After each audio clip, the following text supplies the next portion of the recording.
Welcome back to my Project 13. I went out and bought a device yesterday for $149.99. It's a Blue Studio X Plus, brand new by Blue. Picked it up at Best Buy, $149.99.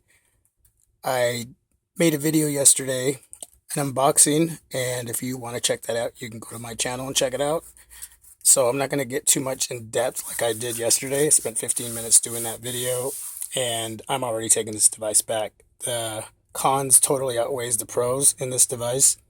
I'm purposely letting you see the specs here. Again, you can go to that other video and check that out. Pros is price, $149.99. Another pro is the camera. It's an 8 megapixel camera. It's not a 13 megapixel, but this camera actually outdoes some of the 13 megapixel cameras that I've used. It does great photos. So, really impressed with that. Call quality, great. Didn't lose any calls. Calls went through quick.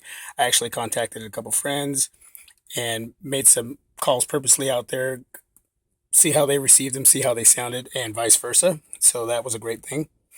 And it comes with a case, it comes with a screen protector, and it comes with some headphones. So there's some extra value in there that they threw in the box that right off the bat will protect your phone with that case and with that screen protector. Again, price $149.99. Camera great, call quality great, it's durable, and it comes with some extras. The cons. And this is where I don't want, and this is my opinion, so whoever wants to go out and buy this device because it's a great price. This is totally up to you, but this is my opinion. Messaging, not good at all. I use a messaging app called Handsent. I don't like the stock app. I like to add my own, and I've had it on all my devices. I was sending out text messages yesterday like crazy to different people, just testing and receiving, and I wasn't getting anything back. It took forever. They were delayed. I've had no problem on my LG G Flex, on my ZTE Z Max that I use right now as my two daily drivers. I just very, very disappointed in the messaging, and it's very important to have for me, and it's very important for me to be able to customize what kind of app I want to use to do that. The screen resolution is 720, and that's not a bad thing because I don't mind 720. There's some pretty good looking 720 resolution screens out there on different devices, and I was giving this one a chance. But the thing is, it was really warm, and not that it was warm, it was soft. There was no detail. I don't know really how to explain that. And when you took the device and sort of turned the screen sideways and to look at angles, it would change colors, almost like the colors were inverting. You would have to check that out yourself. So that was really a disappointment. I had a Nexus 5 that had a warm screen, but it was a 1080p. But it wasn't even about that. It was that the warm colors were sharp. They were crisp. If you're going to put a 720 on a mid-range phone, and it's going to be a warmed colored, not a cool colored, then at least do something to fine tune and make it a little sharper, a little crisper. I don't mind that. The ZTE is kind of one of those in between as far as like it's kind of warm, it's kind of cool, but it's got a nice sharp color, and I really like that. So very disappointed in the resolution of this screen. And I'm a movie guy, so I love watching movies. I'm not a gamer. I love watching movies, and if I'm just not satisfied in that area, then forget it. Speaker, not loud at all. Very quiet. I played it some music for my family, for my kids who are into music, and they just were kind of like, "Wow, Dad, that's I can barely hear it. You sure that's all the way up?"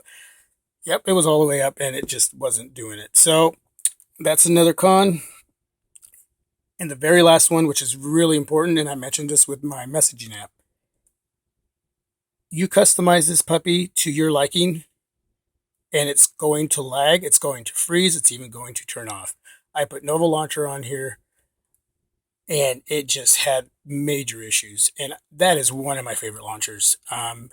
The beauty of this phone is that it's running basically stock Android. There's nothing really by Blue on this device, and that's a good thing, but it should be compatible to being able to customize without any issues. I've had a lot of devices. I've thrown Nova Launcher. I've thrown different apps that I use for messaging, for a video play.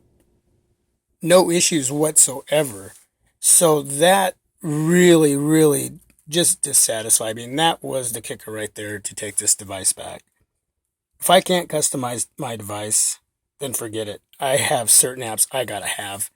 And when you put the messaging, when you put that screen resolution that was not good at all, when you look at how quiet the speaker was for me, and then the customizing part, those are major issues for me personally. It may not be for everybody else out there.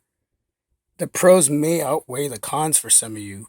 If you're willing to stick to stock, basically Android without really any kind of customizations, if you're willing to deal with the really warmth and kind of fuzzy, not so sharp screen, then I guess you'll be okay with this device for $149.99. So you kind of have to take everything I just said, and you know what? If you can go out and purchase it, keep your receipt, check it out, and if you agree with me, take it back. They give you 14 days. I'm pretty sure most stores give you 14 days to take that back with receipts. So anyway, I know I probably went on a little too long. Those were my pros and cons.